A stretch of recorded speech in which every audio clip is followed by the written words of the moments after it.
Welcome to the Made to Parade podcast, sponsored by the British Drum Company, manufacturers of the Phantom, Regimental Series and Axial Parade drums that look amazing, sound amazing and feel amazing. Alright, so folks, welcome along to another episode of the Made to Parade podcast. You're joining us on episode number 3 of season number 6. I'm absolutely delighted to be joined by Ian from the Lisburn Young Defenders. Ian, absolutely fantastic to have you on the podcast, mate. Brilliant. Alright, Glenn, thank you. Not a problem. Well, thanks for agreeing to do it. I know we've been kind of skirting around this for a wee way, so we've finally got the arm up the back and got you down into the room here to have a chat. Ian, we'll just start off the way we normally start a podcast off is. Tell us how you got involved in a band in the first place. What kind of sparked the interest?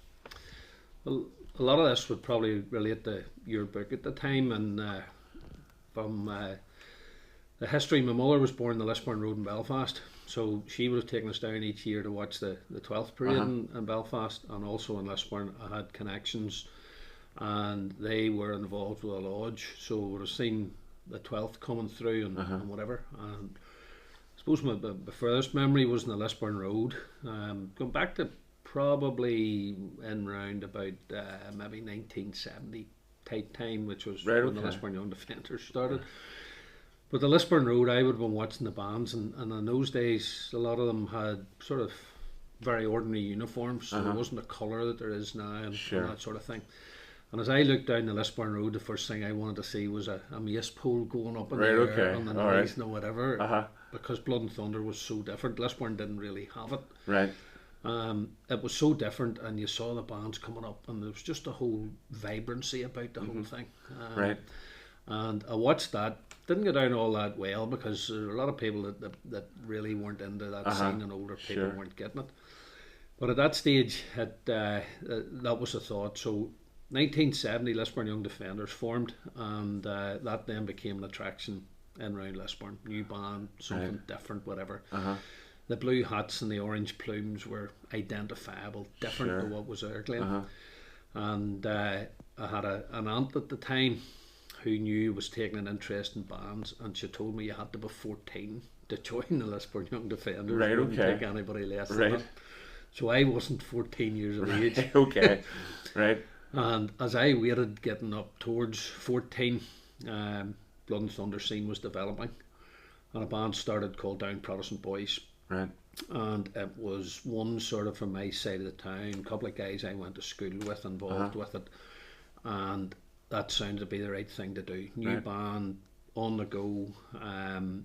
This was in the sort of 1975. Right, okay. A lot of guys there, not particularly from one area, but they had drawn quite a number that wanted to get involved in this. So out we went, practice. First flutes we got were Miller Browns. Right, okay. 5 key Miller Brown flutes, and we had a decent enough guy who was teaching us. Things looked as though they were right. Silver Premier side drums at the Raven. The Royal Scots jobs, the big heavy beasts. So we had those, and we had a lot of guys gathered in, and I remember the first simple tunes that were coming out, the Green Beret and The Longest Day. Oh, aye. And the strange thing with The Longest Day, while it was a very easy tune to learn to start, I never thought that so many years later I would still be playing the tune, but obviously now in a melody way of playing it completely different. So brilliant, good stuff. So roll it back a wee bit there in terms of how did you find out that this Down Protestant Boys were forming up, and what was it like heading down to a practice for the first time then? Well, it was through a friend in school. And guy would still see about, he's not in the band scene, but he's still to do the loyal orders. And when we would have been coming home from school and talking about this, and he talked about the band, and I thought, how am I going to present this and turn around and say, look, this is what I think is my way forward. So I don't really know how that happened, but there was a pickup point. We were all in the back of a van, was how the collection was done. That sounds quite ominous, doesn't it? There was a pickup point, we're all in the back of a van. So the phone box just up the road was the pickup point, and this van came up, and it was from P&E motor factors in the Right. day, and it had all sorts of stuff in the back. The roller shutter opened at the back, and that was it. Right, okay, you piled in, on right. top of everybody else throughout. And the practice in a wee hall at Ballymcbrennan, which Right. was just outside Lisburn. You couldn't walk to it, and there were no local area sort of thing. So this pickup in the van lifted you, took you out, and it was a darts club really. It was a sort Right, of hall okay. with a bit of a dart board and things on it. So that's where we went at the start, and you sat round the edges and the benches, and the music was handed out to you, which was on A4, written out, ABCs, whatever it was, and this, and Spaghetti alphabets and all that. you started and they did a bit of practice. Now at that stage there were a few guys who could play, the rest of us who couldn't, and were really learning. It was a matter of get your scale, learn, get the simple bits and pieces. Sure. And the first parade they were doing was, can't remember the date, but it was the middle of May in 1976. Right, okay. Ballynahinch was chosen as being this dedication Okay. parade. So that was the goal. Everybody in, learn, get yourself right. But with so many there in those days, there wasn't a lot of scrutineering. Right. So it was up to yourself to really push and feel right. Okay. I don't want to be going out here and embarrassed. I need to know what I'm doing. Okay, yeah. So that was really the goal. But it was learning with everybody else, and it was sort of the mate. Have you learned this? And if there was anything was difficult, you bounced it off him, or maybe he came to me. Dead on. And it was, as I say, May 1976 for this dedication period. That was the big day. Right, okay. Did you have any musical kind of background prior to joining the band, or was this just kind of, here, I'm just being thrown out of the deep end with this? No, well, my father had a piano in the house, and he would have played the piano mainly by ear. Right, okay. And there was music that was about in different music books for piano. So sure.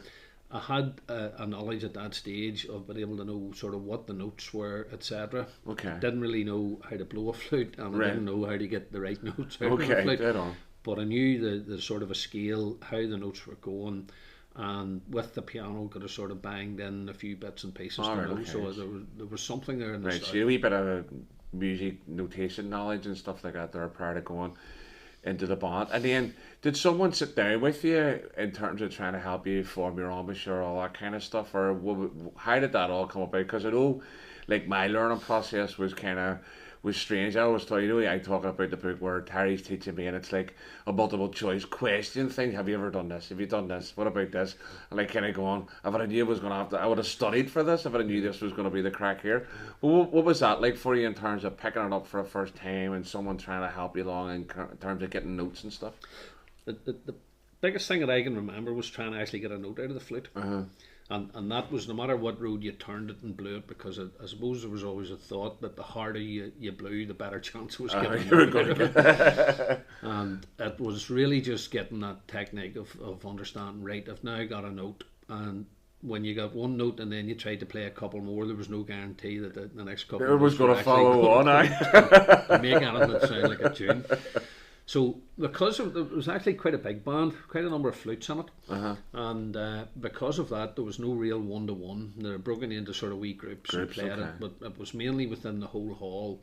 Learn the tune for next week, or learn 2 or 3 tunes for next week, come back, that's what we'll be playing. And everybody in the one hall just sort of working away. So you if you want to call it relates to now, the hard work was done at home. Right, okay, yeah. And the performance took place at the practice, if you want to call it, but your practice was actually your homework. Yeah, and that's one of the things I often think about now, whereas we call it band practice, but really it's rehearsal, like, isn't it? That's if you're being really kind of pernickety about it, it's like rehearsal's what you do together as a band, practice is what you do on your own in the house, and because that, as you say, that's for me. I remember when I was learning, that's where the real work happened for me, was the constant playing over and over again, and I haven't got this right, and I need to do this, and then sending people absolutely nuts in the house with repeating tunes over and over again. Was the band carrying a massive tune list, or? It wasn't, but one of the things I suppose in those days that you had to learn a number of hymns. Right, okay. Because there was an engagement with a lodge, and that had been set up. And one of the things that you were required to do in those days was Sunday services. Right, no matter whether you were Blood and Thunder band or what you were, the expectation was you took a contract, you turned out in the Sunday services. So there was a few hymns in it, and there were the ones I've talked about, sort of Green Beret, Longest Day. You went into things like Jock, Tandragee, old favourites that are still played today. But it was that type of thing in those days. That was your orange tunes as well. But it was that sort of thing. It wasn't a massive tune list. It was manageable, playable. But because of the parades, I suppose, in those days, there weren't any massively long parades, and therefore you didn't need a big, massive repertoire. Right, okay. Tune list. So your first parade with this band, was it their first parade? Were you out on the very first parade, which is this dedication thing as well? How'd that go? It went very well. It was sort of new to us all because we were hosting it, but we also were going to be the last band on parade. Right. And we didn't know a lot about Ballynahinch, to be honest. I don't know why it was organised in Ballynahinch. There's a couple of roundabouts, the bus shelter, really, isn't it? You still find it difficult to get a route around Ballynahinch, but that was the setup. Somebody decided that was what it was to be. And in fairness, there were a number of other bands came out. But the real thing was it wouldn't have mattered what band was out. All we were there was with our jumpers and our red dicky bows, blue hats with the red and white plumes, and wait till we get down the street and they'll see a band. So there was one wee bit of history in the band. Just now, I remember that when I say those blue jumpers, we ended up with sky blue jumpers. Right, okay. And at the time, the uniform we had ordered was a white jumper. Right. And it was ordered from Harms and Dromore. So this was in the process of getting in. Everybody was looking forward to this. And then the tragedy, I don't know whether you remember it or not, of a Hearn shop, that the shop went up and the family were killed in it. And our jumpers were in that shop at the time. Okay. So before we even got started, I suppose the troubles and everything to do with it kicked in as and the next choice then very, very quickly for this parade had to be that we got a uniform, and it was ordered from a shop in Lisburn. So the white that we had ordered, we thought, no, we'll forget the white. That's gone with the thing. And we got this sky blue. So on that night, out we went, and as I say, it was very much that this is us, we're out. And it was a new thing. People hadn't seen the band out. We'd done bit of marching practice in a back road. Right, okay. Up we go in this street. There again, nothing but cattle and a few farmers to annoy you.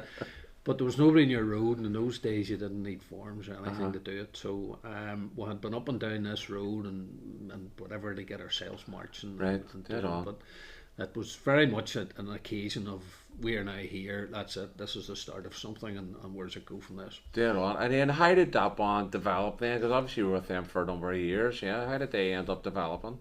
It developed very well. It started off obviously with huge enthusiasm, and within Lisburn the Pride of Knockmore started at the same time. Oh right, okay. So you had sort of that side of the town, Knockmore starting in a Blood and Thunder. You had the Young Defenders who were on the go for 5 or 6 years by that stage. Another one called the Low Road Sons of William. That's quite the name, isn't it? So it was again a big enough outfit that had been there. Another one had been there was Tone Orange Youth. Right, okay. And a lot of guys actually have come from that and are still in different bands. But Tone Orange Youth had a purple uniform. Right. They had girls in the band. They were a huge outfit of a thing, sort of, and some very good players on it now. So you were developing into that where there were more and more of these Blood and Thunder type bands coming through, and as that went in, I suppose it was a wee bit difficult then for people to stick because there were new challenges and new opportunities coming on board. Yeah. Okay. So how long did you end up staying with this band? Because obviously you're here as a member of Lisburn Young Defenders, so obviously somewhere along the line your relationship with this band kind of dissolved and you went a different route. Where did that all happen for you? It changed in my time, sort of. I can't remember whether it was sort of mid-teens, but definitely by the time I was 17, I was up working in Portrush. Right. And it wasn't going. It was a summer job, so I wasn't able to be there to do what I need to. You were working at like Barry's or anything, were you? Yes. Did, yeah. Brilliant. Taking everybody's 2Ps. There's a good story with that. I'm trying to get off the 12th, but when I went up there and. At that stage, the Giants Causeway band had just started. Right, okay, right. And there was a fella that I knew was involved in that, and he said to me, look, come on, I said, well, I'm only going to be here for bits and pieces and whatever, and time off and doing whatever. I don't know if I can get it. But anyway, so went up into the causeway and got myself a nice red jumper at that stage, and did a few parades when I was available to do it. It saw it different places. The early days of Down Protestant Boys, very much County Down. You were down in Kilkeel, you were in Clough, like Ballinahinch, places like that there, but you probably didn't go too far up the North Antrim. So I was able to go out at that time and see places that I hadn't seen, maybe over the likes of Garva, Coleraine, ones like that there, and see what it was like. Now, it was different because, again, it was only a start up there, and it was different. There were one key flutes, okay, they still were wooden flutes and two piece, but there were one key. Their interpretation of some tunes was slightly different and things like that, and it just, it hadn't evolved as much as the likes of the Belfast scene and the Belfast area. But I went up to it, and I remember one year in the 12th, and it was in, I'm pretty sure it was Port Ballantrae, and I said to the boy in charge of the ride, I said, look, I'll not be able to get into later on here today. And I remember going out and doing the parade and then coming back at whatever time, 5 o'clock or something, clocking into work, and there we go, everything all right. And but again, it was slightly different, and you know that yourself. The Belfast scene and then around the Belfast scene, it encourages much more people. The country scene was completely different. On a Blood and Thunder band, the country scene was really, really different. So I played with it for a bit of a while. And again, they were a lot of people interested and brought people from all surrounding areas and moved on into that. And then from that, really, I went back to the Down Protestant Boys again. Okay, right. And at that stage, it was moving more towards something like melody and looking at that. Right, okay. And I had been involved. My mother's connections were from around Ulsterville, and there was a very, very good BB band, 34th in Lisburn Road, and a man called Jack Crossan was the conductor, and Jack had music upon music upon music. Right. So in a very long story, I ended up getting involved with him playing the bass drum for him. Okay, right. And I got sort of a completely different end of music, where these guys were sitting down with music, not BAG. It was playing in along and doing, and it was a learning experience, because you definitely were going away from what your Blood and Thunder simplicity was to something different. So this BB band, or the Old Boys band, started to widen your horizons a bit. So that was obviously a bit of an instigator for you, kind of maybe weighing things up then with Down Protestant Boys, kind of going, hey, there's maybe a wee bit more to this that beats the eye then, Much. But Jack had music upon music, and one of the things I understood was that the brass band music wasn't actually that much different to the flute band music. Right, okay. But when you were out and you were playing these marches, and there were some cracking marches that they did play, and you sort of thought, that would sound very well with the band, that would take the band on to something different.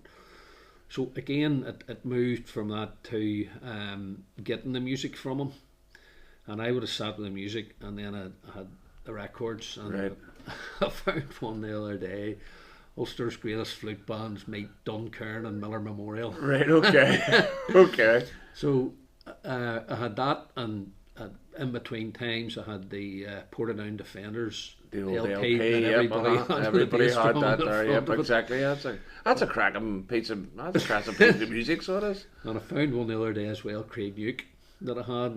The old True Defenders jobs, and the Pride of Whitehill. That was again one. The Pride of Whitehill were playing. Is that the one with all the trophies on the front of it? The Pride of Whitehill. It was, yes.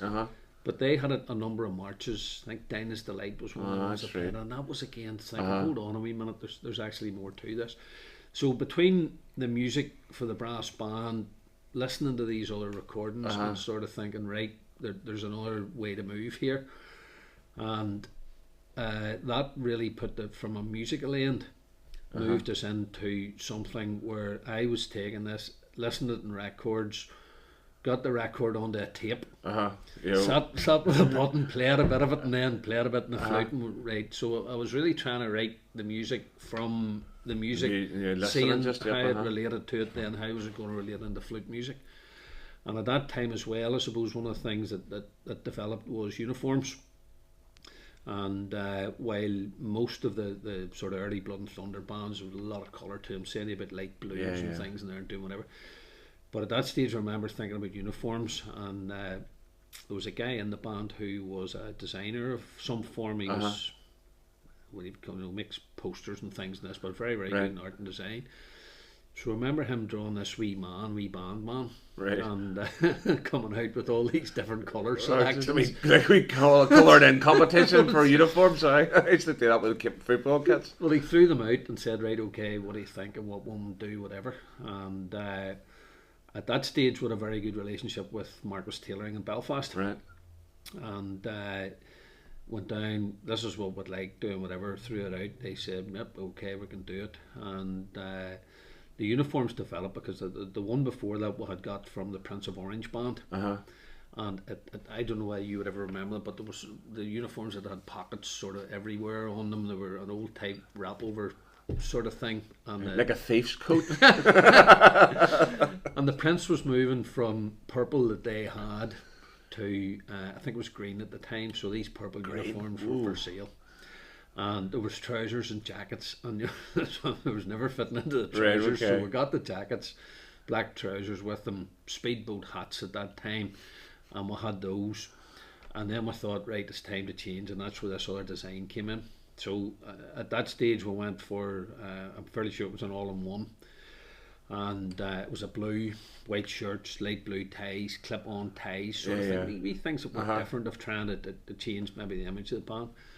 And we also got hats made out of the uniform material, which was something quite unheard of at the time, because you normally had a different colour. It was all a slightly different tone, So we things like that, I suppose, we're always trying to go in to improve and do, and say, well, if we're going to go out and go on this sort of melody road of things, we'll stay. We still did the church parades and bits and pieces, and we're presentable enough at those. But that was a part, again, of the church of having to go out to mellow your what you were playing, try and play it in a different style. So it evolved into very much the melody scene. Was never going to be the Defenders, because they were way ahead of everybody in that. But Lisburn True Blues would again have gone in and played an element of melody, and there were quite a number of the bands that did go and would have played a few marches and kicked in and what are we talking here, early 80s kind of job, or no, that would have been late 70s? It would have been maybe early 80s, yes, maybe that too. That's right. We've been in around that. It would probably have been the early mid 80s. Okay. And the common marches, the La Reve Pass, it was always known as, and the Our Director type things, whatever were the Children's Loves and all that, the Waveney and all that there, malarkey. But I do remember from the Silver Band sort of bringing on board True and Trusty was one. Oh, what a tune! What a tune! There's another one called The New Recruit, and then The New Colonial was another one. Good one. Left and Klein. Yeah. So I got all those things gathered and brought them in, and the strange thing is a lot of those have held the test of time. You know, well, I mean, it's like they're classic marches, aren't they? I mean, it's like my pet hate with Galanthea. As much as Galanthea is overplayed, it's still it's still a good tune. Like I mean, that's why it's played a lot. So the band started going a wee bit more melody. That obviously kept you there for a wee bit longer, but you end up leaving. Yep, it stuck the melody for quite a while, and was quite presentable. And I remember one of the things that the boys used to do on the bus was, and if we shared a bus, and we often did with the likes of Young Defenders and a couple of other bands, because in those days you probably couldn't have filled a bus. We might go back to that now with the price of petrol. Well, I remember one night going to Coleraine, I think it was part of the band's parade, and we booked this bus, and I would get £104 for this bus, and there was only 18 of us. Right, okay, cheaters. And the crack was there was £3 a head. And as we came up towards Coleraine, that were coming in, and I said, look, these boys haven't seen us. I tell you what to do. Everybody sit at a window, Right. and try and make it look as though this bus is fairly full. But I was going to say that the sharing of the buses and what some of the boys would have done, the competition parades you would have gone to, but they would have brought a trophy with them. Right, okay. So when they got onto the bus with the other band, they come on, The trophy, the other band sitting saying, what I didn't hear that announced, no thing. Very good. So very it was good. at a reasonable level, playing alright, and I suppose then I don't really know why. From my involvement, some reason I stepped back. Can't remember what it was, but as the whole thing was going along, it was tending to go back more towards Blood and Thunder, Okay. and they weren't as interested in the melody. Probably again, members just not wanting to push on with it, and I suppose the next level was to go up and start and get into proper competitions, go and get a conductor and whatever, and they just weren't ready for that. So they filtered back more towards the Blood and Thunder end. And at that stage, I disappeared. Can't remember why, whether it was work or what it happened to be, but I was very much a small part of it as going in. Right. And I remember doing a few periods here and there and about, and I recall one night, and this had sort of moved on a number of years, but I recall one night that they were back to, the uniforms had gone, all the things that probably been worked for, and so you had your trousers and you had a polo top. Sure. And we're in Donaghadee one night, and it was freezing. And I remember standing around the lighthouse and thinking, what am I doing? Dude, here, aye. This isn't right. That's just done like a day. That wasn't the band.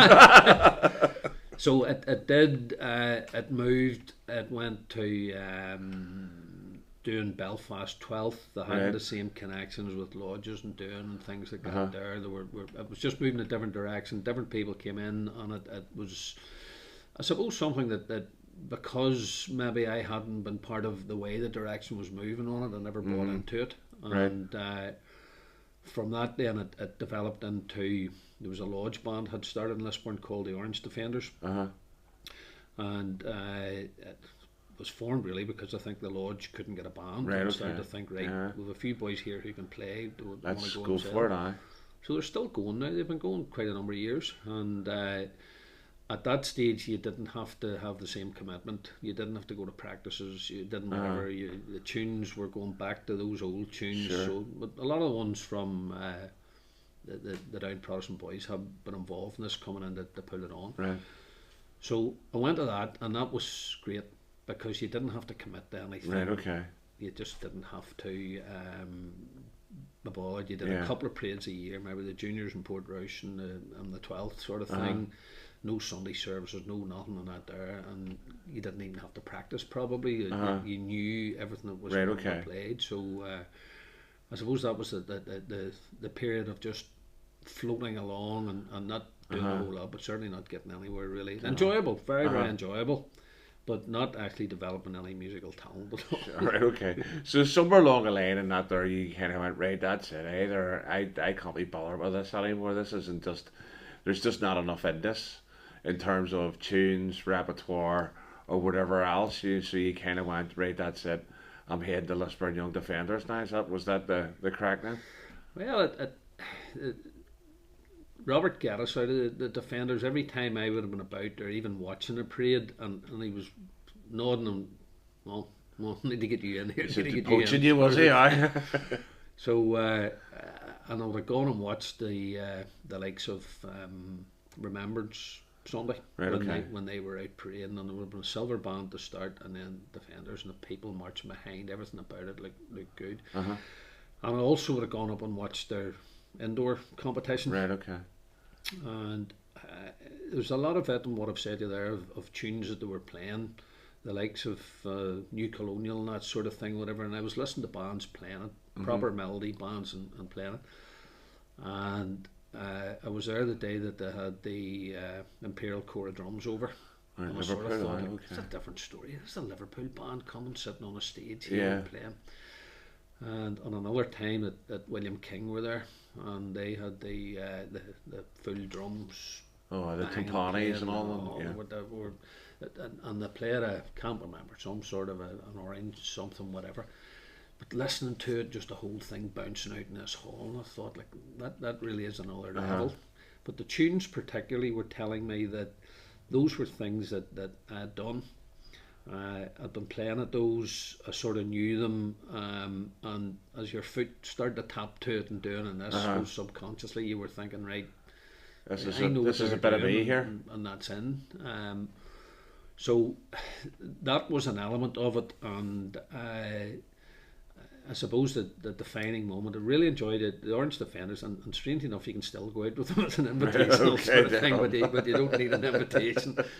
Just turn up. And I still have the white shirt somewhere about the place. So I'd been good out with it, and it was good enough to go out and enjoy your day and do whatever. But there was a 12th for some reason, just and as I was coming back down in through Lisburn, and I suppose that it started nearly that morning, because I tell you this, Lisburn Orange Hall in the morning, the Young Defenders walked down from Pond Park, which is a bit of a walk down, but they came round the corner at the Robin's Nest pub and came up and would always have played outside the Orange Hall. Right. And at that stage, I would have gone out to listen to them, because even if it was a simple tune, it sounded so different. I thought there's something different about these boys. They're not playing the same flute that I'm playing. Sure. There definitely is something different with them. And as I know now, it was obviously the blend of what you were bringing in, your seconds, your piccolos, etc., all coming in. So you stood and listened to the band, and it just was so different. It was just a different level. And moving on that day from that, and coming through Lisburn, when the parade came back down, and we were sort of playing those old tunes I'm talking to you about, the Tandrigees and maybe the Mud Cabins and doing or whatever, and this, that, but it just wasn't been played in a way, not saying you could play it with your eyes closed, but you just, they weren't getting anything that said, this is as far as I need to go. Yeah, and you're maybe like kind of going, is that the 10th time they've called that tune today? Aye. It wasn't, they had a reasonable enough tune list, but again, when you had crowds of people there, you were playing what the people wanted to hear, and you were trying to go and do whatever. So at that stage, for some reason, just I thought, this isn't me. And the other factor at that stage was I had a young grandchild, and I was sort of very much thinking of is this the highlight of my career? Right, somebody says, you could play a flute, or if he ever got to the stage of finding a flute in the house. And so if I wasn't there tomorrow, what would he know? And I thought, there is better in me, and I'll give this a go. And it was a big leap of faith, because at that stage I really didn't know whether I was still going to be capable of pushing on with it. And I had to then make the decision of, right, we'll have a go at it. So I do remember it could have been maybe just not a couple of weeks after the 12th, but whatever time, it wasn't that long afterwards. I deliberated about this, and one Wednesday night, I knew sort of where they practiced outside Lisburn, and this night I came in, got gathered, and got in, and my wife says to me, where are you going? I said, I'm going out to the band. I didn't say much more. And she says, right, okay, what's the band practicing, what for? I says, no, I'm going out to the Young Defenders. What are you doing that for? So I went out, and the first night that I arrived, I can't remember, there was something on in the hall, or that had been a meeting or something, whatever was to go, come an AGM, whatever. I arrived at the door and went, this isn't for me, this is now, I've arrived on a night of a meeting. I said, no, come back next week and do whatever. So I went home, and again, a lot of thinking about, is this the right thing to do? But the next week, I did go out, and I brought my Miller Wicks flute that I had with me. So brought it out and came in to see, everybody was seated in a sort of semicircular facing the front, and there's a conductor, and there's music stands and things that really weren't part of, of the history as it went. So back into something the Orange Defenders certainly didn't do, but it went, and so sat down, and I remember the first piece of music that they threw up. In fact, I think it was Rab brought me over, and he says to me, "Now put your flute away." He says, "There's a whirl." So hand him with a whirl flute, different thing obviously, and real nice flute to play. But sat down, and Aces High was the first tune. Lovely. and I looked at it and followed along the bits that I could see here and doing whatever, and I held the flute up in a proper shape. But as to what it wasn't a tune I was familiar with. And went through this here, and between the repeats and the whatever is in it going down.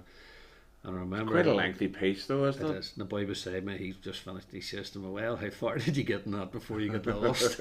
Really kind of the intro. So that was the first part of thinking, right, okay, because there was notification there was the music, there was whatever, it was going back into looking at, and it was just like it was a rabbit in the headlights. All right, and how did you adapt to that then? Did they help you out in terms of getting you up to speed with sight reading and stuff like that, or was this another instance where you're kind of listen, son, work it out? It did, but there was another element to it, in that there was an expectation of having been there, having played marches on the road, and having been involved in bands. That there was a knowledge, and all I had to do was hit myself a kick and say, right, get in. So there wasn't a whole big lot of let's bring you into a room and go through. And when you can play 10 tunes, you can go out. It was very much of there's a music folder, which they still do. So there's a music folder. You had all the music in it. Work your way and start at the front and work your way through. And at that stage there was no real point of saying that there's a parade on here, or there's this on, or there's that on.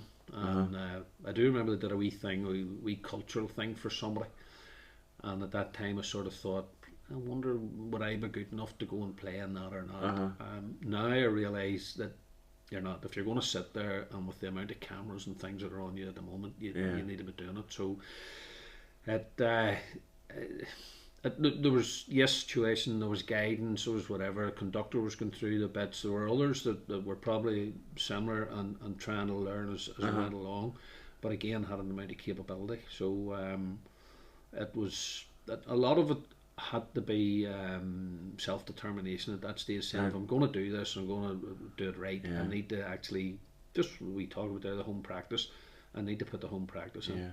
Throw yourself in. And a big thing at that stage was coming along, although I didn't know it, was the Festival of Marching Bands in the Ulster Hall. Oh, right, okay, So the Defenders were due to do that, and it was one that I thought, right, okay, if I'm really going to put, I'll bang in. And of the tunes that were played in that, it was a bit of a mixture, because the A-Team was playing on it and Chitty Chitty Bang Bang was playing on it, which you weren't. I think the A-Team were playing on the road, but Chitty Chitty was never played on the road. So it was very much going in to say, right, I need to have these 5 tunes that we're playing here. I need to know them, and I need to be there. And when you actually watch it back, that it definitely was scrutiny, because the cameras were from all different angles coming on it and seeing in round, and that was, I suppose, a learning experience to say, right, when you go onto the stage, it's different than out in the street and doing whatever. If you're sitting there and these cameras they're going to see, can you do it or can you not do it? Sure. So you've obviously been with the band for quite some time now. How have you seen the Defenders develop over the years since you've been there? Because they obviously were at a reasonably good standard whenever you joined.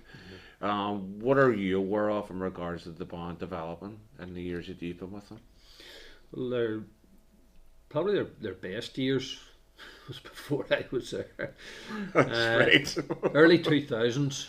I think 2000, 2001 and 2001 they won back-to-back Irish Championships. So to do that, you have to be at a very good level. There's a number of ones still in the band who were involved in that. So that was the level, and you look at them on parade at different times and gone back over the years and the clips, and they didn't have a really big band. They always were settled in that sort of 12 flutes, 4 drums, and maybe less than 12 at times, but always with the capability of going out and putting on a performance. And when I came to join, it was just when they were sort of moving from the green to the red uniform. Right, okay. So we did the Ulster Hall in the green uniform at the Marching Band Festival.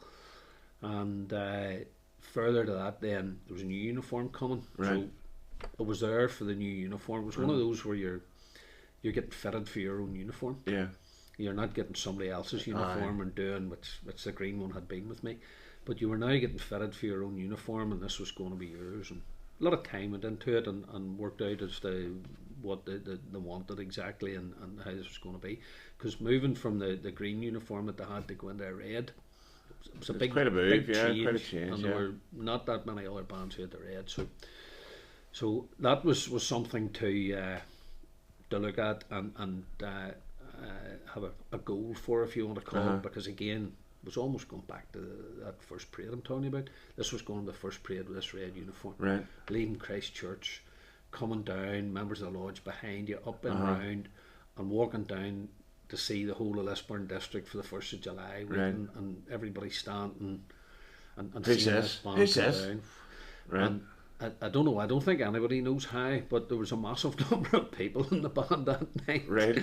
And they didn't realise maybe how many had come along. Certainly a lot of young people. And they seemed to have come through a school nearly, where somebody in the school had brought along their mate and that sort of thing, but it got a real big Boost. number. Okay. So from a band that had been reasonably small and kept itself, it suddenly became big. Right. And there could have been 11 side drums and flute numbers well up into the 20s. Okay. Wow. And I suppose while I wasn't heavily involved in the organisation at that time, but the difficulty at that stage was how do you keep all those people happy? Yeah. And invariably you don't. Some drift away for one reason or another, whatever. But they still had the same conductor as they had in 2000 sort of thing, so the direction was the same. Yeah. It just had a load more people, and it looked a lot more impressive when you had this big band with red uniforms and going out and whatever. But they did drift and they did move, and I suppose now as it has developed, it has gone back to that smaller numbers, Right. where it's a challenge, I suppose, at all times, Yeah. to make sure that with so much else to do, Yeah. that the people are there. And I recall even at one of the parades there was not many years ago, but the was the Pride of the Ravens parade, and there was only 2 drummers that were available in the day. Right. Wow. And we weren't going with 2 drummers, but there was one lad, he was playing football, and he was playing in money slaying, strangely enough. Right. And the only way we were ever getting 3 drummers was out to money slaying and get him. Right, So okay. I knew where money slaying was. So away I had to go out and left him after his football and money slaying, changed into his band uniform, down to the Raven, do the parade. And you know, when you're getting to that and pulling together for the sake of the band, the easiest thing in the world was to say no, we're not doing the parade. But if there was a way to find a solution to it, then that was it. So we did get used to playing with smaller numbers. COVID hasn't been probably all that good at the moment. We're still with capable people, but still down with a smaller number. Sure. So, what have been some of your standout moments as being a member of the Defenders? You know, what are some of the things that you kind of go that align with the reason why you left to join them in the first place? Well, I think doing things different, and from the early days of what I'm talking to you there about the Down Protestant Boys, we would have filled in for the Prince of Orange when they got an older membership. Right. The Prince of Orange band from Sandy Road direction, the Donegal Road. When they got an older membership, they didn't want to do the longer parades. Right. Okay. So, in days gone by, I did the Tour of the North, a couple of different Tour of the North when they were a Tour of the North. Yeah, they were. There was some parade back then, wasn't it? I've done the White Rock in regular intervals, Balnafie when it was going down the Ormer Road and things were a bit hot and heavy. I'd done the Apprentice Boys, different Black Saturdays. In fact, I'd done Black Saturdays with County Antrim and then also with County Down, because the Down Protestant Boys have been involved in both over a period of time. So we'd done that. We had been in most cases, I think both County Antrim and County Down, we were the first band in our district. So we had been at the front of parades, we'd been there and things, and those were enjoyable. The Defenders doing the festival of marching bands, there's no doubt about that, and you listen to that played back and the whole thing, and sitting in the Ulster Hall, and it was a full hall. That was a real experience. And I can see from the band that they had ideas of not just doing the same thing over and over, but that they wanted to do different things. So the next big one that was to come up was Belfast Tattoo. Right. Okay. And when it was sort of talked about, there was quite a buzz about the place now, thinking, are we able to do this? And well, it's easy to say yes. A lot of consideration had to be given as to can we pull this off. So that by that stage I was sort of more involved in bits and pieces, and I recall the marching for it, that we got somebody to measure the size of the SSE arena. Right, okay. I don't know what size it was. And my son had cones that you would use for football training or cricket, rugby training, whatever he was doing. So we got these cones and went up to Laurel Hill playing fields onto the hockey pitches, the shield pitches, and set out the size of the SSE arena and worked out how do we go up, because you just can't in that go and say, right, we're going to play. You have to do a marching display with it. And we're very conscious that we might have a couple of people, the marching could be just overawing for them. So we set the cones out and we looked it up and marched and there were kids going about in bikes and looking, what are these guys are? So that was being part of that and sort of working towards that, and then actually going down to it. It's an unbelievable experience. Yeah, can I imagine. So who was on with you that year? Who were you sharing the stage with, so to speak? Well, the flute band section was with Brookborough. Right, okay. The two bands, each of the bands did a separate part and then came together. And when they came together, then there was a dance troupe, kids dance troupe, came up and danced. So we were playing Divided They Fought, which was very much for them to come up and have this dancing type thing. Royal Marines Scotland was the highlight band. Right, okay. And then there was a Dutch band. Was that that bicycle crew, was it? No, it wasn't. Very, very good crowd, I have to say. But the experience, just when you're standing there and the sort of door thing goes up and you look out into the arena, because it's kind of a weird experience, isn't it? Because they've got all these mics and stuff around the side of the stage area, and it's not as simple as just walking in here and just do your thing. There's a lot more to take into consideration, because you've got the speakers set up, there's drum kits and stuff knocking about the place. It's a very, very different setup than just here, let's go and march around here and walk out, isn't it? It's crazy. The floor itself, because they put in, it's like a bouncy floor. Yeah, that's right. There's a wee bit of give actually in the floor as you're walking along. But you're right, even in the back area. The backstage area and stuff. Whatever happens to be, and it just was. We went down on the Wednesday night for a flute band rehearsal, and then the Thursday night was a full rehearsal. Right. I think it was a dress rehearsal. Thursday night. Wow. And then Friday night was the first show. Saturday afternoon was the second, and then Saturday evening was the next one. 3, yeah. But when you're down the Wednesday night and you did it in the empty arena, even it was empty. The other performers were there, and we got a round of applause for the other performers. But we were doing the Beatles thing at that stage, right? Okay. Which was obviously again for the Dutch ones, when they listened to that, they recognised the music and were into that. But you really wanted to come off the thing and just get straight back on and get my uniform on and get back out. There was a huge, and I think everybody for 3 or 4 days there just. It was a completely different environment. Yeah, but did you connect much with not just with Brookborough, did you connect much with the other musicians and bands that were there at the time? There's a guy actually in the Royal Marines band who is from the Lisburn area. Right, okay. So that was a connection, and sort of been able to pal in with him. The Dutch ones, bit of conversation again and that there, and they're huge, big outfits and the big brass instruments and that sort of thing. So a lot of talk from them, yes, and when you had the chance to do it. But the thing in that, you don't get a lot of chance to linger about. It's all very set up. You have to be where you need to be, and because there's a lot of stuff that goes on in the backstage area about those guys getting people right. You need to get into place.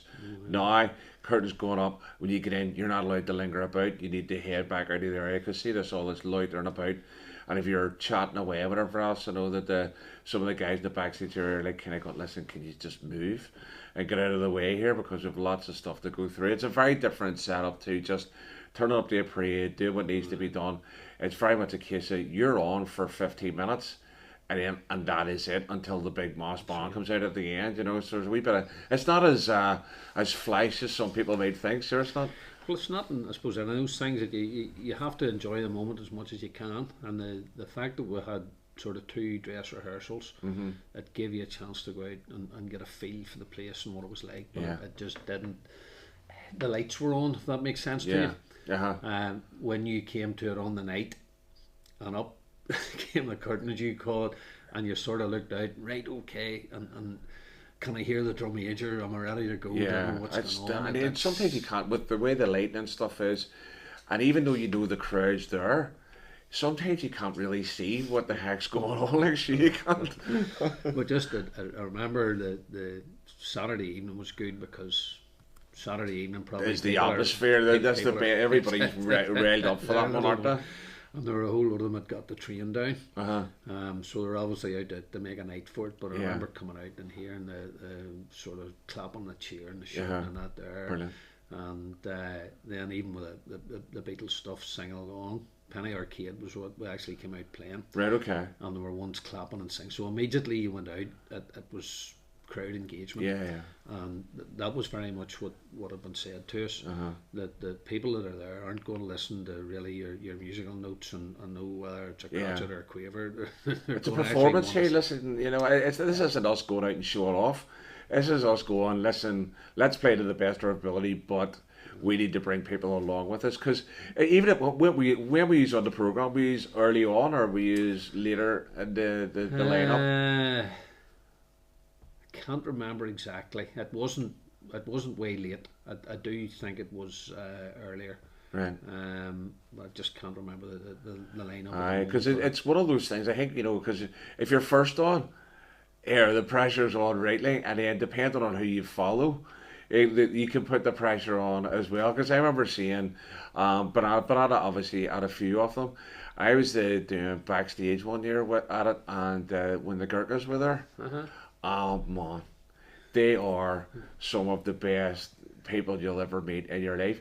But no one wanted to follow them. No one wanted. It was like kind of going on after them. Was like just with the pace, and they're just the nicest bunch of people. Like they really were. They were amazing.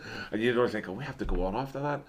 And then I think there was a group doing some like trampoline thing as well. You're like, so these guys are flying about all over the place, and they kind of go on one upon like, we've got to go out after these guys are flying about. How do you even, you know, what the tune list that we're playing, are people even going to engage with us? Are people even going to get into it? So it's a real kind of conundrum for a band to be involved in, isn't it? It is, and in fairness, that there are bands, I suppose, that do it each year. With Nigel Edgar, there's the musical director for the flutes. Then he knows sort of what's what, and it's not easy. There's no doubt about it. It's a very daunting experience. It's one that if we could do it again tomorrow, we'd do it. Yeah. When you have done it, you're well fitted for it. Yeah. But that was definitely a highlight, and I think it was a highlight for an awful lot of people in the band to go there and just be involved in something like that was special. Now. Cool. What's the one parade you look forward to every year? I enjoy Black Saturday. Right. And probably just for the way that it happens. Right. Okay. The 12th is slightly different, and it did take me a number of years to learn that you have a better 12th if you actually behave yourself on the 11th night. Right, okay. For a long number of years, I didn't actually understand that. Right. And there were sort of many days that particularly when it was warm sunshine and this, that and the other, and you thought, it's not good here today. So it was very much one where now, and I would try to tell this to other members of the band and say, look, the people who are running about a bonfire here tonight aren't going to be doing what you're doing tomorrow. You're going out, you're going to have a good day tomorrow, so just settle yourself here tonight. Well, they all listen, and I think most of them tend to now, because it is a better day if you can keep yourself ready. Yeah. Black Saturday's slightly different. Suppose coming to the end of the summer, you've had your summer and everything's starting to kick back in, kids back to school and doing whatever. But the way that it's set up, the Defenders have been with the same Black for 40 years now. Right, okay. And there's no doubt about it that they do appreciate the band being with them, and the same way we appreciate their generosity. But the range, you'll do a wee short walk in Lisburn in the morning, and then you're onto a bus, and then it's off for your breakfast. Right. and it could be a breakfast, or if they're going up the Ballymena, Ballymoney direction, it'll be the Tully Glass. Right. And they'll go into that Right. and for the carvery and Uh-huh. do whatever. And it's very, very hard when you leave that to go and say, right, Right. you're about to go and do a parade here and have a great day. Uh-huh. But there's no doubt, just the way the whole thing's set up, there's an element of decorum about the thing, and it just, that particularly, and a bit of a feed, the way they like to do it and go in. And I suppose the other thing about it is that we're in County Antrim. You'd see people, North Antrim ones that maybe Right. I would know. You see a few bands that you don't normally see regularly. Yeah. And you see a few different people, and it is the once a year where you're probably only going to see those people and meet them. Yeah. So I do enjoy that. It's and I suppose it's a regular parade that I enjoy. The other thing that we've tried to do, and I said it with the tattoo, is sort of since that, is try and, I don't think you'll ever repeat that type of thing elsewhere, but try to look at other opportunities. Right. And we, a couple of years ago, must have been 2019, but we got the opportunity to lead the County Grand Lodge of Central Scotland Right. Okay. at their parade. So we were the first band on the parade, leading the County Grand officers, etc., in West Right. Calder. And again, that was fairly special. Now that's a big parade, and I suppose one of the memories that I have of that there, that you look at the parade in Glasgow and you see so many police about here and everywhere. It was really relaxed. Right. Very, very few police. They weren't marching up the side of the band, and everybody could go out and have a very enjoyable day. That was, it really was something special to be there, just walking up, and as I say, the officers behind you, majority of them marching away in step. That was a nice occasion for the band. Good stuff. Now, one of the other things I wanted to talk about as well was that one of the key points of the melody calendar during the year is obviously the Lisburn Indoor Melody Day. I could really, if I could speak there, it'd be great, wouldn't it? But the Indoor Melody Day is it's like a staple in the calendar now, and obviously a lot of the melody bands make sure that they're there for that. How long's that been running now? Because you mentioned that they were doing that quite some time ago, and why do you think that event is still so well attended today? Well, it's been going for over 20 years. I can't tell you exactly, but it's in the low 20s somewhere. And it started off not in Lisburn Orange Hall. It certainly for a few years it was in the Black Hall and Pond Park in Lisburn, which was a smaller venue, etc. But it moved to Lisburn Orange Hall, and I think you played there yourself. Big room, good acoustics in the place and whatever, so it lends itself to it. And the reason that was done was that there were, I suppose, parade after parade after parade, and trying to get a date for a parade and the whole organisation with a parade, it is difficult. And other melody bands had said at that stage, why do you not hold a bit of an indoor? So they took that on board and decided that a contest was the ideal thing. And in the early days, probably it was no more than somebody sitting up and having to listen to the bands with plenty of noise going on, doing whatever. It moved to the stage where we had the wee the curtain, or the booth, the NIBA type booth, you know. Who's in the booth? Who's in the booth? The wee booth, the bell, and doing whatever. But it was a bit unique, and there were a number of people there.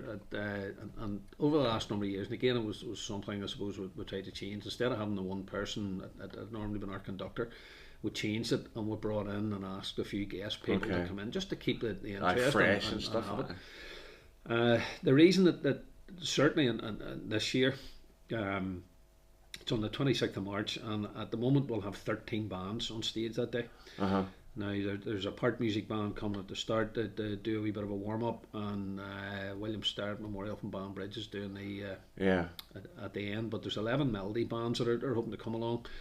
And they've all said the same thing, Glenn, that since COVID, that they want something to work towards. And that has always been the theory behind this, that over the winter, when you have no parades and nothing happening with a band, that the easiest way is to set a goal. Okay, that's what we're going to do, learn some new music, and then that gives you an opportunity to go on stage and actually produce that music. And I think you'll accept yourself, if you're going into that level, and getting yourself ready for the stage, and fine tuning, and a conductor or whoever it is involved in the band is fine tuning and doing whatever. It definitely pays off in the street, because when you get that and you're playing tunes together and you can use to them, and in many cases they are marches, that if you have a piece that you can take out onto the street, it's well performed, and it helps to do that. So I think that's been the success of it. People have come along and bands come along. They also enjoy a day out with their comrades, you want to call it. Ones that they maybe wouldn't see regularly. And when you do have going from the length of Londonderry to Omagh, Cookstown, Kilkeel, the Belfast ones, they probably don't meet up all that regularly. So because they're probably it's one of the few competitions for melody bands throughout the year where you will get that wide range of people coming to it, because the only other time you would have got it whenever the NIBA was a lot more healthier than it is now. Because it's the NIBA is not really competitive at the minute. Like, it's just not. It doesn't have the range of members and stuff for that. But it's the one off those competitions that has that. The other one for me is when Churchill run theirs. And I think that those two competitions for me are, you know, two of the pinnacle kind of competitions for the year, just organised within the band scene. You obviously have the Shagger Road Defenders one as well in terms of that. But for me, because the Lisburn one usually comes all as close to the start of the season as you can, and then the Churchill one was closer to the end of the season and stuff, you know, which was, you know, two pivotal points that you could work towards, you know. But you've had lots of, you know, bands represented. Are any Scottish bands or anything over this year or anything like that? No, they're not, because one of the factors in Scotland has been the difficulty of bands getting back and running again. So in the last few years we have had a number of Scottish bands over, but they have the bigger difficulties, and I suppose it goes into a deeper conversation where Northern Ireland bands, if you're properly constituted, etc., that there are opportunities of funding. And those have been taken by a number of bands. Scottish bands don't have that same opportunity. They don't have an Ulster Scots agency. They don't have Arts Council stuff or whatever. So they don't have that. They're very much having to paddle their own canoe over there. And that and saying that and talking to some of them recently, some of the bands are up and running and have kept in touch through Zoom and different things. But there are others, and it's not only melody bands, but there are other bands in Scotland that are dwindling away at the moment. Well, there's some bands have folded and stuff. And then on the other side of that, there's been some new bands formed as well. I know there's that Thiefel crew, which I'd heard about. And I seen a video of them recently. They sound great. Playing well, Really, really good. But some of the guys that are involved with them, I think it's like Tom Gray and stuff, you know what I mean? Those guys are stalwarts of the band scene. If you've got people like that, I think Tommy Wilson was involved with the drummers and stuff. They sounded well, you know. When I saw them, first of all, actually I thought they were a Drossen because the uniform was very similar. Well, there's a lot of bands out that have that, because it's the grey shirts, isn't it? Because I think Blackridge wear grey shirts as well too, don't they? You know, so the Balmacarrt Defenders over here wear grey shirts too, so it's grey is the colour. Grey is the colour, that's it. But I mean, but I have to say, like, but a few standout moments at that. I remember it was Pride of the North. I think the first time I actually came across Pride of the North was at the Melody Day, and I was like, "Can I go? Who's that weird band there with these patches, these triangular things on their shoulder? What's that all about?" I didn't heard them play. I was like, "Kind of going, well, who cares what they were? They actually sound amazing." But one of the things that I think that the Melody Day also does is it gives bands an opportunity to experiment and try something a wee bit out there, doesn't it? It's like kind of going. It's almost like, I think that's the real competition, Ian, is who could come up with the weirdest piece of music to play at the Lisburn Melody, because there's been some cracking attempts at pieces over the years, hasn't there? There's no doubt, and you see a development from that. We did a thing that Roy from Pictures and Parade did for us. It was the first virtual Melody Day, which was I think it was 2020 or 21, whatever it had to be, but it wasn't going to happen, and we said, right, okay, we'll throw something together of all the bands that have been there. So I looked at it over the years and the different clips, and I come out, it was well into the 20s of bands that have been in clips of them. And when you go back to I'll say that the older clips, most bands are playing a march and not really experimenting all that much. But we saw it then as it moved on, that when, say, a Scottish band was coming, they were using our instruments, and they sent a request list of what they needed. Right, okay. And it went into drum kits and this and that. Everything Didn't else, quite yeah, go yeah. into big kettle drums and things, whatever. But it got varied. And it Xylophones was amazing and just to blocks. see, and with even Scottish bands coming there with a tambourine and that sort of thing, and bringing on shakers. Yeah. And it was only to give the music just that wee Bit bit of more, life, but they were yeah. comfortable. The big lads playing a side drum here and here. I'll just set my side drum Shake down, a wee egg. I'll get my tambourine here. It was very good, and they were happy enough to do it. And I think everybody learns from that. That certainly was what we saw, that the different instrumentation was coming through, and the different levels, and how they were trying to enhance the tune, and then moving towards pop tunes. Yeah. And as I said earlier, like a Chitty Chitty Bang Bang, we developed our repertoire and went into things like that, Tragedy, Chitty Chitty Bang Bang, different A-teams. So there were things there that The were... Pink Panther. Saying nothing. I'm saying nothing. Well, won a big competition with the Pink Panther. So Okay, good. Because that's on your Step Up and Play CD, isn't it? Yeah. that was part of that. The one at the time of the Flute Band Association with the Melody Plus was playing that. I have to say, when I heard it, I was like, "Hey, go on!" I see that and like the Pink Panther, like come on, like the Pink Panther, But do you know what? Well, I think it's great. But I also think, and this is without trying to be critical as such, I think that there's sometimes that you have to realise that flutes have a range, and that sometimes some of the pieces that the bands are picking are outside of the range of those flutes, and I don't think they do the pieces justice. Well, it's an interesting comment because of music that we would have, we would get it currently from different people and or different arrangements, and it's very interesting to see how a different arranger interprets a tune, yeah, and that is very much to it. I suppose a lot of stuff that we would do and play, and certainly from my point of view, I don't like a squeaky flute. So stuff played down the octave or played lower, to me is much more mellow, and you still can get a good sound out of it, and it still sounds good. Yeah. Whereas other arrangers would see it and play it in a different way.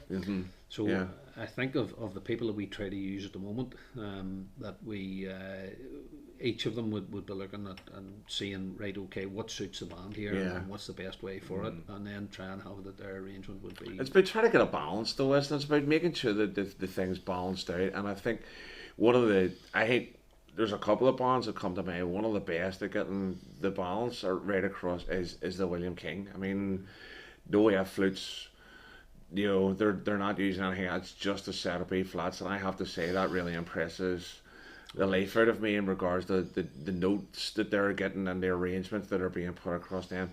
There's very little that they do that I don't think that they get right. There's the odd wee tune here and there, but for me, the 99% of the time, the arrangements are spot on, aren't they? Well, there was a comment, and I can't remember where it came from. It was a few years ago about William King, and going back around 2017, we were playing. We're probably punching above our weight. We're right up there competing with William King in that year. But I do remember a comment made by an adjudicator somewhere, and it was much of what you said, that they did nothing wrong. I couldn't fault them. Yeah. So the practice that they put in, the dedication, and again the whole Londonderry Bands Forum, there's no doubt that there's an education for everybody.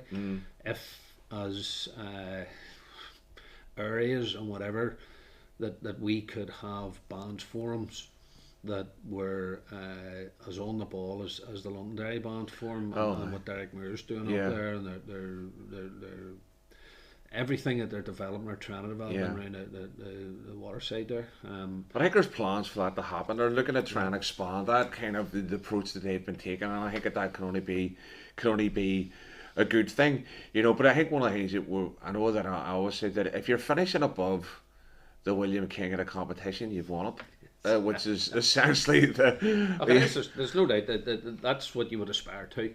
And the dedication, the work that they put in, it's not you know, it's not turning up for an hour each week. It's a different do story. Work very hard at it, and the results are massive. What they give, because it's consistent. It's not like it's a one-off. You know, it's been consistent.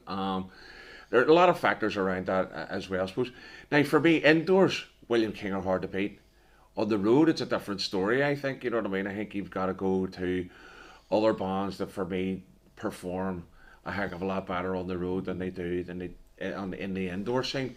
I'm not going to get into any names or anything like that there, because a last thing I need is people kind of having to go up here. You know what I mean? But in fairness, you're right, and we did the. Certainly this year started off in good shape. We did the UDR2 parade this year for the first time. Yeah. And I'd have to say, standing on Templemore Avenue and listening to the Raven coming in round there, and they were playing Anzacs. The beat that they have, the whole method that they go for on the street, and particularly with that lodge and the conduct of everybody involved, that I thought the Raven played very, very well that day. We did all right. So that I was there, I was still suffering from COVID at the time. I couldn't get a negative test for love or money, for God's sake. I couldn't get out. I was like kind of going, as I was putting in the band's WhatsApp and going, I'm still negative. I'm still positive. I'm still positive.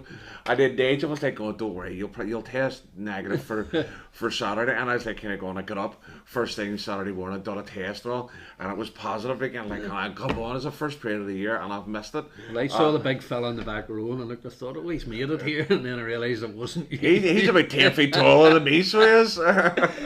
But that, you know, the pace and everything for that there, and that's again that there are a number of bands that will go out and will, for particular occasions, that will perform very, very well. And I thought, as I say, on that day, just leading the whole thing and getting in, and I'd have to say that everybody involved in that, it was a great parade to be there. And going into the centre of Belfast and that, where again the Orange Order probably doesn't get a huge reception in a lot of places.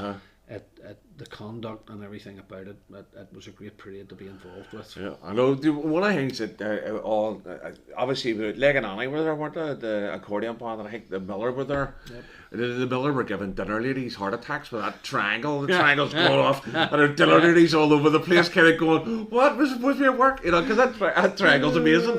And whenever I mention this every time I see the band, it's just like going, what size is that? It's a wee guy playing, and just you'll hear that before you hear anything. And it's not like the Miller don't play well, because they've been playing rightly these last lot of years and stuff, you know. So I think you're saying about triangles there. Just one of the things I suppose I watched out for cymbals. That people would say, and I know different bands saying we need a cymbal player, and we want a senior one, and we want this and that and the other. But there's no doubt when you listen to the indoors and then you hear stuff going out the street, cymbals is an art in its own. But it's getting the right set of cymbals, the right material for the cymbals, rather than, you know, that gives it that nice crisp clear ring, whereas some of the things sound like pan lids, don't they, or pot lids and stuff. But it makes an awful difference. You see, with Scottish bands, that used to be a thing, particularly we listen to should be Blood and Thunder Scottish bands. They always had the cymbals, and I do remember in the Lisburn Road watching for the poles going up. Whenever the Scottish bands were coming, they always had a nice clash of the cymbals. One of the years I remember, like obviously, you know, there'll be no surprise that I'm about to mention the Pride of the Mail,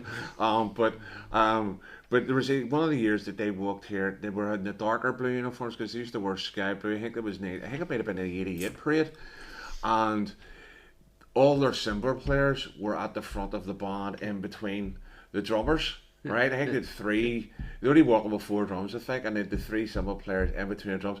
The hats down and the black sunglasses and all, and the wee kids going mad with the cymbals. I always remember seeing it, like kind of going, not that it took much for me to love that band, but I mean, I always remember that standing out was, here's kids, but we're putting them right at the front of the band. I love that. Well, always I know what I'm saying to you at the start of the different other bands and CDs, and sorry, not CDs, records, but there was a tape of Pride of the Mile, and if we had gone over to the Rangers matches, somebody brought the tape of the Pride of the Mile. We know it was a car, and whoever was in the car, but the Pride of the Mile was put on the tape and played, and it rode up, and there's tunes that I'm listening to now. It's like, remember, that was what we used to listen to. Yeah, so. Exactly, because I mean, you think about it, I mean, like the likes of whenever they did second tape, it was Bunch of Time. Everybody still does that, but it's built by Gallows. But it's the same setup of the gap in between. then there's the wee drum part, whatever else that comes off that.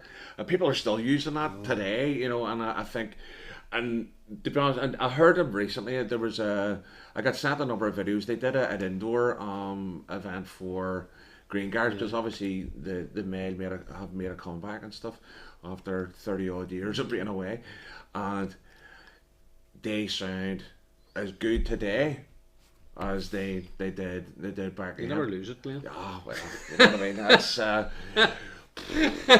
I don't know. I'm losing the plot at the minute with my flute playing. I have to say, like, you know, I'm struggling. So I am. So it's I went from having, you were mentioning there about repertoire, and I'm really conscious of what I have to say here is that the Ravens repertoire is so big, and the amount of tunes that I've had to try and adapt where I've maybe played them differently, and I'm now trying to get out of muscle memory of going, well, this is the way I know how to play this, and if you do hear a mistake with the Raven, it's more than likely me, because I'm playing what I know and stuff, but for me, it's a testament to the band in regards to that I've been able to fit right back in there, you know, after X amount of years of not being a member of the band, to coming back in and just being able to fit in. I suppose that leads me into another question is, what would you say that you personally have got out of being a member of a band?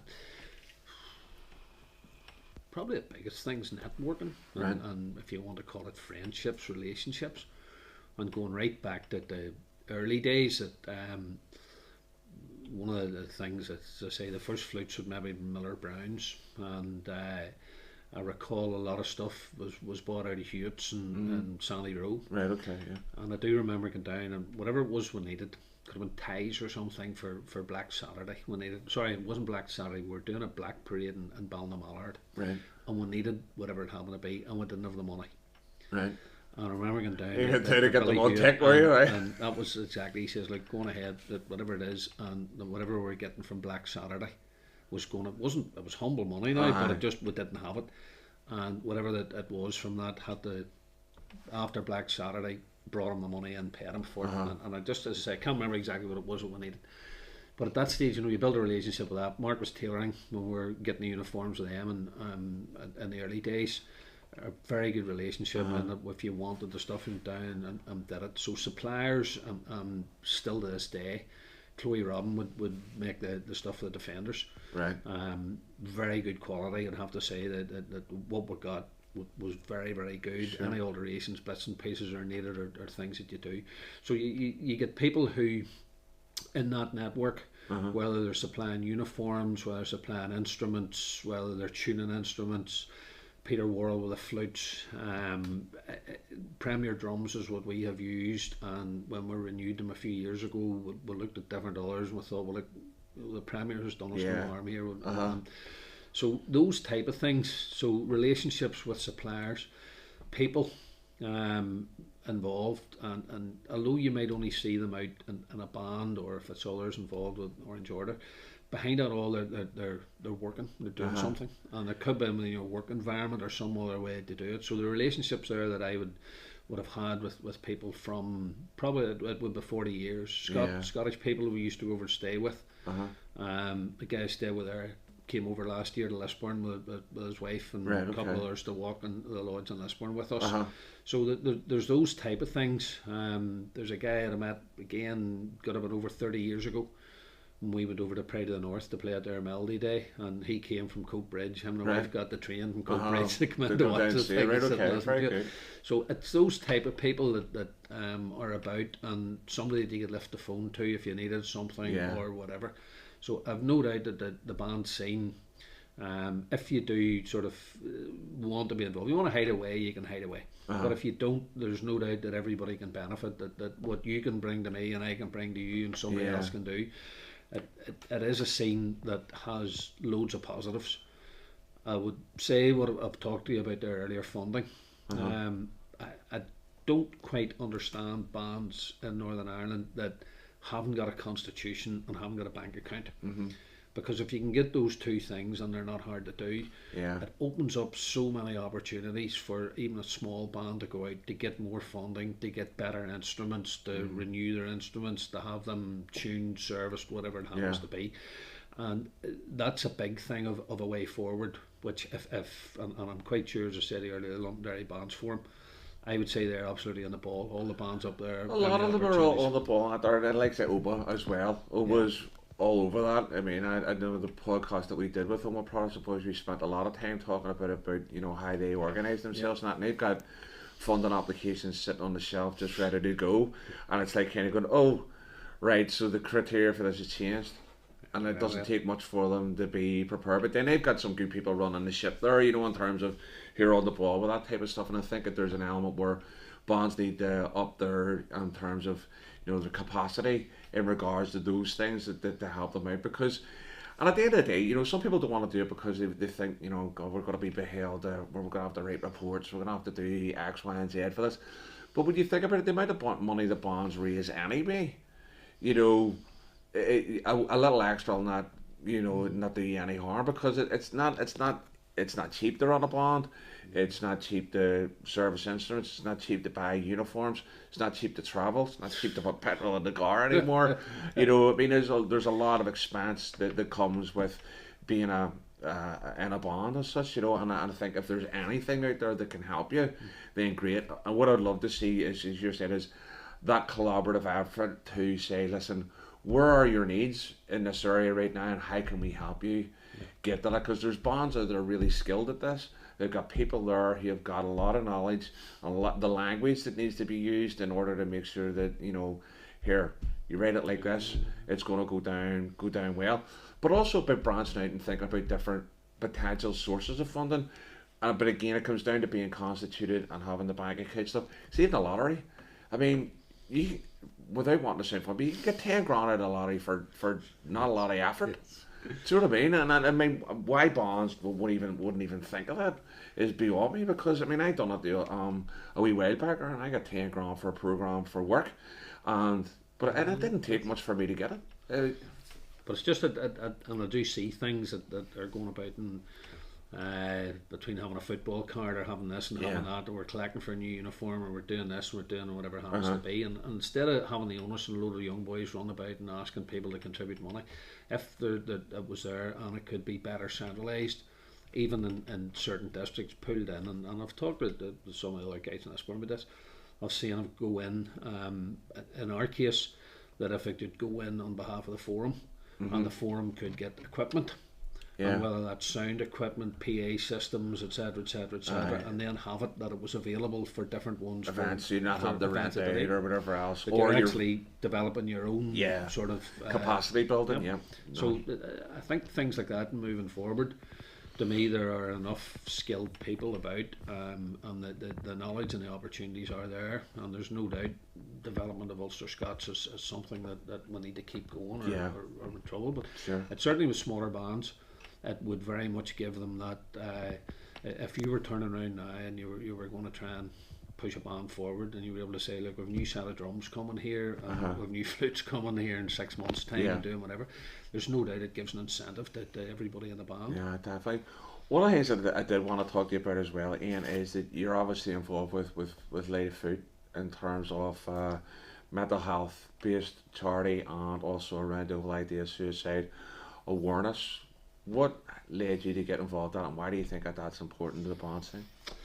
In 2007, I lost a daughter to suicide, and at that time I was in the Orange Defenders band, and one of the things that happened was early June, and as I said, the band only went out a couple of times. Now the week before she died, that Saturday, we had been up with the Orange Defenders in Portrush on the juvenile parade, and great day and whatever, and everything was grand.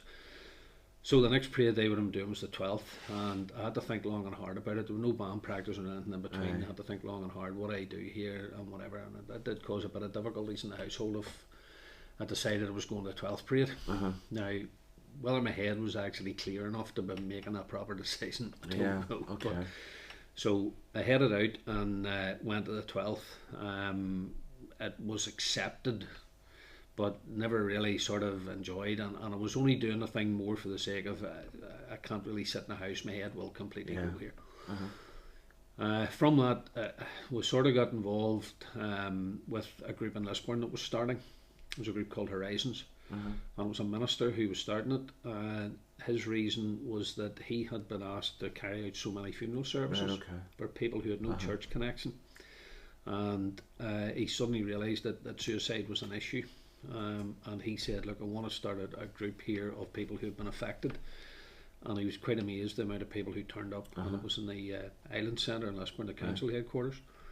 A big group of people turned up, and there was enthusiasm to start and do that. So I got involved in that, and it was, in many ways, it served a great purpose for people. It helped them go on a journey together. Sure. But it was reactive, it wasn't actually proactive.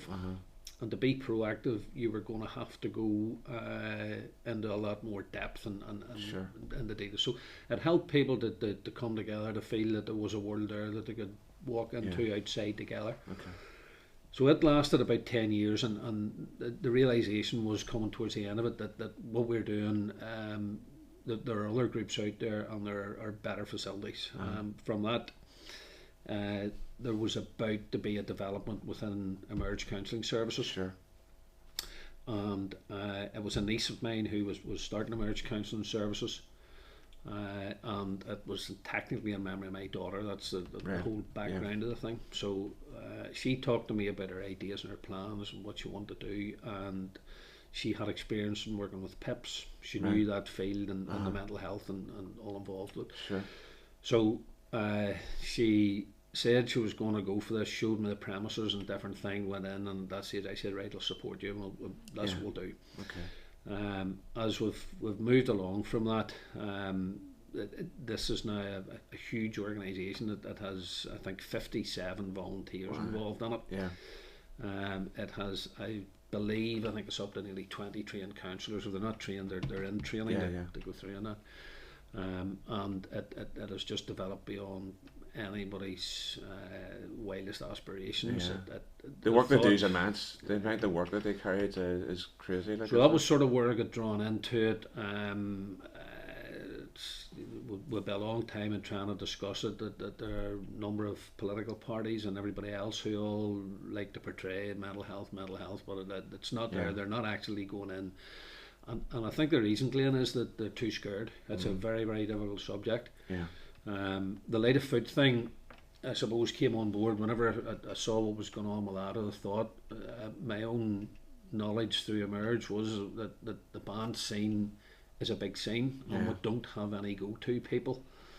And in different areas, people will struggle and not know who to ask. And there's a bit of, looking at your blog at the time, where there was a lot of realisation on how we do things.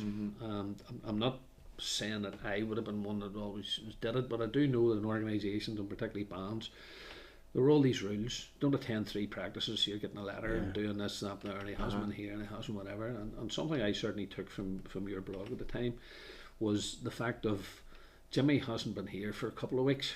Don't know why. Yeah. Now, I know you maybe ask for apologies, and some people in our case, and they'll tell you why they're not there.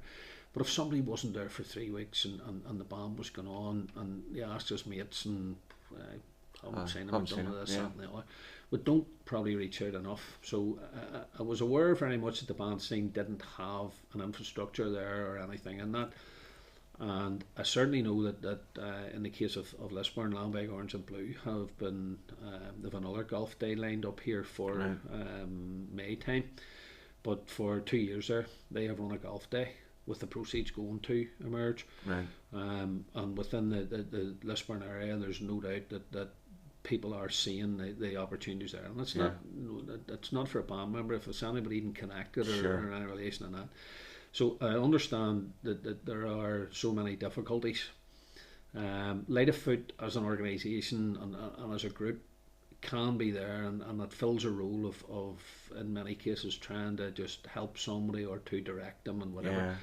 The step to go forward to be involved in full-time counselling or really taking that all on board, you need really trained people who can go and can cope with it. It's almost like it's almost like mental health first aid, isn't it? It's like kind of that, it's a first step, but really it's we need to redirect you, we need to signpost you to another service, and in terms of, and Emerge have been a part of that signposting process, in terms of, I think they've been very good at, you know, bringing on, being able to take on board some stuff, you know, maybe referrals coming in from the likes of guys that are talking to Light of Foot, you know, even in the midst of them having a crazy caseload anyway, do you know what I mean? And I think that's been great. They've provided training, I know, for some of the team in regards to that, you know, so I think there's obviously a very close connection. We actually had an Emerge podcast episode as well, you know, in terms of we talked a lot about the service. If I can pass on that and help, and certainly within Light of Foot, I know that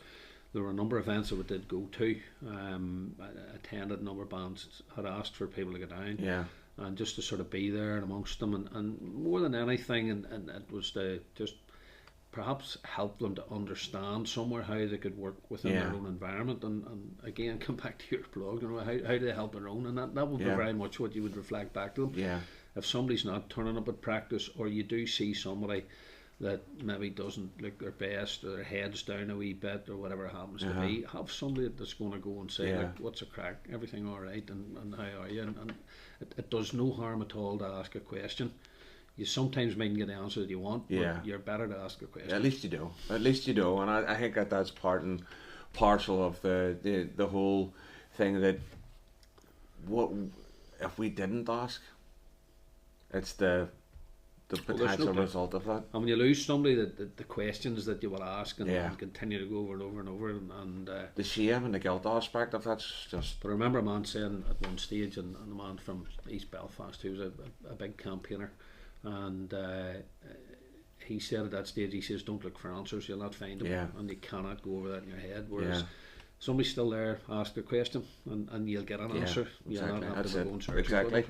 Well, hopefully now that, you know, we're seemingly making our way out of COVID and stuff, you know, that Light of Foot then starts to develop and get back into the swing of maybe doing other events. I know there's maybe something coming up in Scotland. I think there's the Green Guards Parade in Ardrey that's, you know, that Light of Foot is being represented at that and so on, and hopefully there'll maybe be other opportunities to engage the bands and maybe some kind of, you know. Well, there's awareness, and I think, as you've probably seen yourself, that we went one night to Downshire, and before their parade they asked us to walk around in front with the banner, Parade of the Raven, obviously took the banner around as well, and that's no more than awareness, and I suppose a connection, and the wee business cards, handing out a business card to somebody and having it there, and sometimes, Glenn, it's no more than reassurance. That's all there's somebody there needs.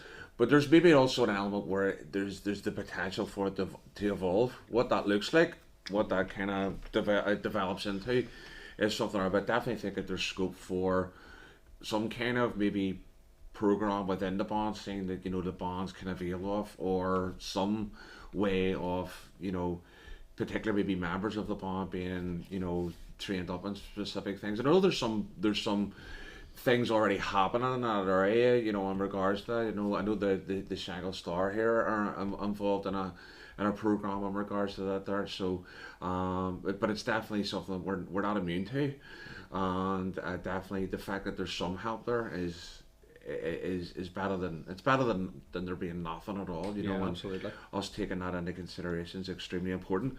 So, in terms of maybe finishing off, Ian, maybe it'd be a good idea. Well, if you were to kind of describe or help someone understand the band scene in like maybe a couple of sentences, what would you tell them?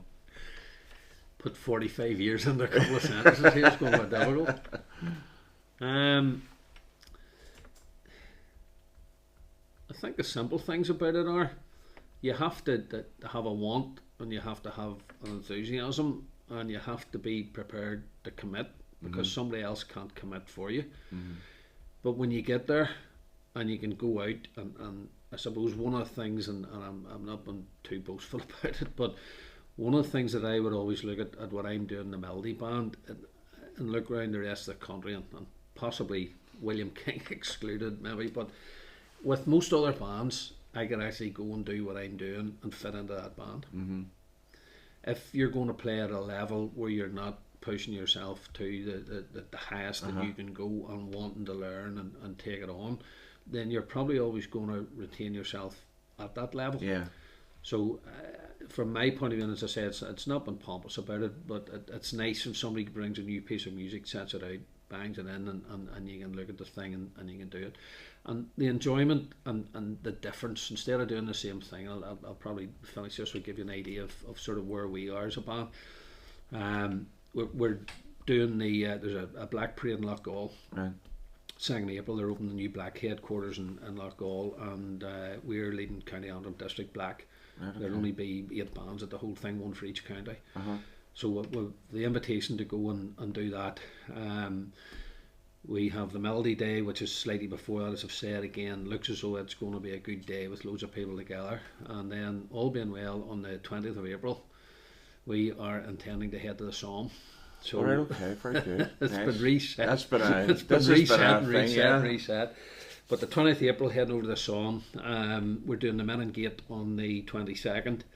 Which again, if we can have all the right equipment, would hope that can be fed through. Yeah. We're going to Bertrand Court on the Saturday, which will be, I think, the first band to go actually back to Bertrand Court and into the village there, doing a wee bit for them, whatever. Another village. You'll love that. We'll bring one of his tops and put it there. We're doing another wee village called Barastra, where there's a man from Lisburn, a highly decorated doctor who was buried there in the war, and actually connections to Hill Hall in Lisburn, which we've researched. So it looks as though it's going to be a memorable trip, and at this moment in time there's 57 of us plus tour guide plus bus driver, and at this moment in time it looks as though it's going to happen, and everything's going to be clear for it. Happy days. So finishing from that, we then come back and would see, we might have something in between, but the Centenary Parade. Oh yeah. We're doing that with Macragall District. We sit in the hall in their area, and we do a Sunday service, whatever, for them. So we've agreed to go with them. Brilliant. So those things, sort of as it's building up in the air here at the moment, are coming out of COVID. There's no doubt a lot of positives there, and events that are different, things that we haven't done before. Yeah. And that's good to see, that when a band is 50 odd years old and can actually go out and do things that they haven't done before in 50 years, I think we're doing all right. Looking good. You're doing all right. Well, by the time this goes out, the Melody Day will have just happened. All right.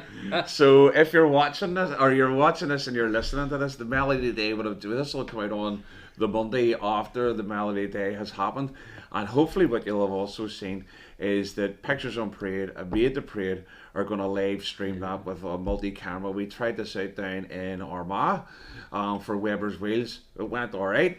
We're going to try it again. We're going to try and up our game with this one in regards to doing that. So hopefully we'll do a decent job for you. No, it worked fantastically on Saturday, Glenn, and the interviews with all the bands were magnificent. I know, it was amazing. I don't know where I got the questions from, to be honest with you. Brilliant. Listen, Ian, I just want to say thanks very much for taking the time out to come on the podcast. Really appreciate it, and I really appreciate the share the stories and stuff as well. You know, it's been fantastic hearing, as it always is, to hear people's stories, and just to continue on with the whole idea of spreading positive stories about the band scene, because there is so much that's positive about the bands, the marching bands right across the country, and the only way that we're going to really engage people is to share the personal stories that we have with a wider audience. So I really appreciate you being part of that. Thank you. Thanks, Glenn. Appreciate it. Thank Brilliant. you. You have been listening to the Made to Parade podcast, sponsored by the British Drum Company, where Phantom, Regimental Series and Axial Parade drums are hand-built in the UK to look amazing, sound amazing and feel amazing.